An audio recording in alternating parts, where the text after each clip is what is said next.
The Zephyrian War Council's tentacles writhed with barely contained anxiety as they observed the human vessel through their tactical displays.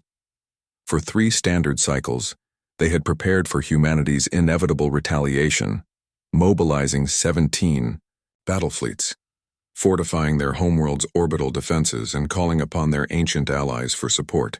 The attack on the human colony of New Geneva had been calculated to demonstrate Zephyrian superiority, a warning shot across the bow of the upstart species that had dared to expand into contested space. They had expected humanity to respond with overwhelming force as any rational species would. The humans had 12 inhabited systems, substantial mining operations, and a respectable, if not impressive, fleet roster.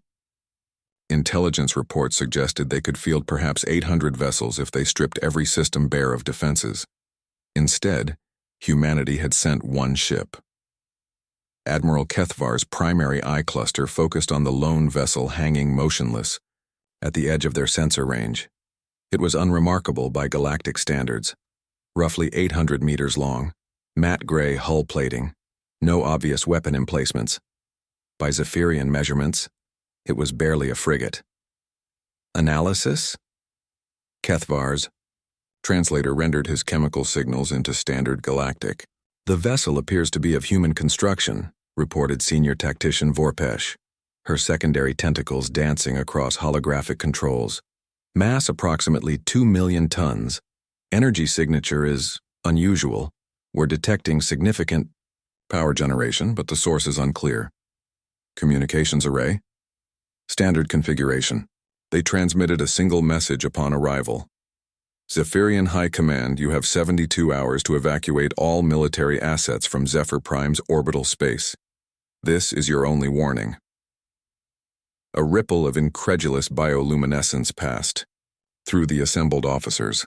Kethvar's chromophores shifted to deep amber, the Zephyrian equivalent of derisive laughter. 1 ship, he mused. Either the humans have developed technology far beyond our intelligence estimates, or this is an elaborate suicide mission. Permission to engage, Admiral? Asked Fleet Commander Yithnal, eager tentacles already reaching for the weapons authorization console. Denied. Kethvar's tone carried the weight of command. We observe. If the humans possess some unknown capability, better to learn of it before committing our forces. Besides, his chromophores flickered with cruel amusement. Let us see what they do when their 72 hours expire. The waiting period stretched endlessly. The human vessel remained perfectly stationary, its energy signature steady and unremarkable. Zephyrian long-range sensors detected no approaching reinforcements, no hidden fleet masses lurking in neighboring systems. Humanity's other naval assets remained in their home systems, apparently unconcerned with their lone representative. As the deadline approached, Kethvar found himself genuinely curious. In his 300 years of military service, he had never encountered such bizarre tactical behavior. The humans were either supremely confident or supremely foolish. Admiral, Vorpesh's voice carried an edge of uncertainty. 72 hours mark. The human ship moved. What happened next would be debated in military academies across the galaxy for generations. The vessel's hull began to unfold, not opening like conventional ship architecture, but literally unfolding like an origami sculpture crafted by gods. Sections that had appeared to be armor plating revealed themselves as intricate mechanical assemblies. The ship's mass didn't change, but its configuration transformed entirely. By the deep currents, whispered Yithnal. It's not a ship. It's a factory, completed Kethvar, his chromophores cycling through rapid patterns of alarm. The transformed vessel began to extrude smaller craft at an impossible rate, not launching them from bays or hangars, actively manufacturing them in the void of space. Each new ship was roughly corvette-sized, sleek and deadly, and emerged fully operational. Within minutes, hundreds filled the space around the mother vessel. Admiral! Vorpesh's tentacles trembled over her console. Energy readings are spiking, across all spectrums. These aren't simple fighter craft, each one is reading as a full combat vessel. The production continued. Hundreds became thousands. Thousands became tens of thousands. The human factory ship worked with mechanical precision, each new vessel sliding into formation with its predecessors. The math was terrifying. At current production rates, the humans would outnumber the entire Zephyrian defense fleet within hours. "How is this possible?" Yithnal demanded. "The mass ratios don't compute." Senior tactician Vorpesh's analysis came through in rapid bursts. Exotic matter compression, nanotechnological assembly. They're not building ships from stored materials. They're converting raw spacetime itself into matter and organizing it directly into functional vessels.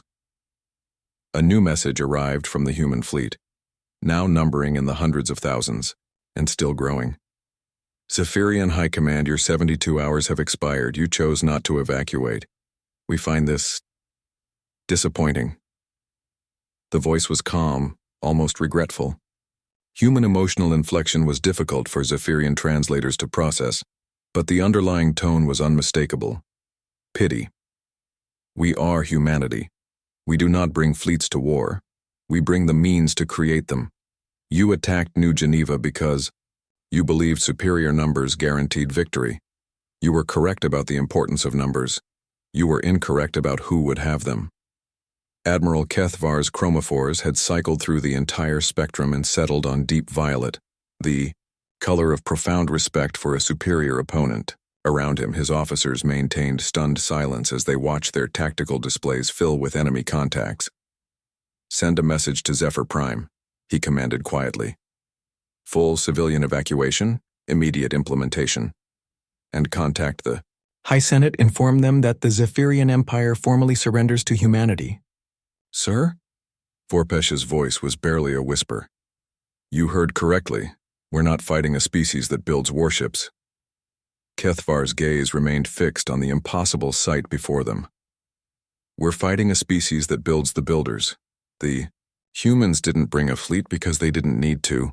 They brought something infinitely more dangerous." He paused, watching as the human factory ship continued its relentless production. Each new vessel a testament to technologies beyond Zephyrian comprehension. They brought tomorrow. The surrender was accepted with the same calm professionalism that had marked humanity's initial warning. The factory ship ceased production at exactly 1 million vessels, a demonstration of control that was somehow more terrifying than the technology itself.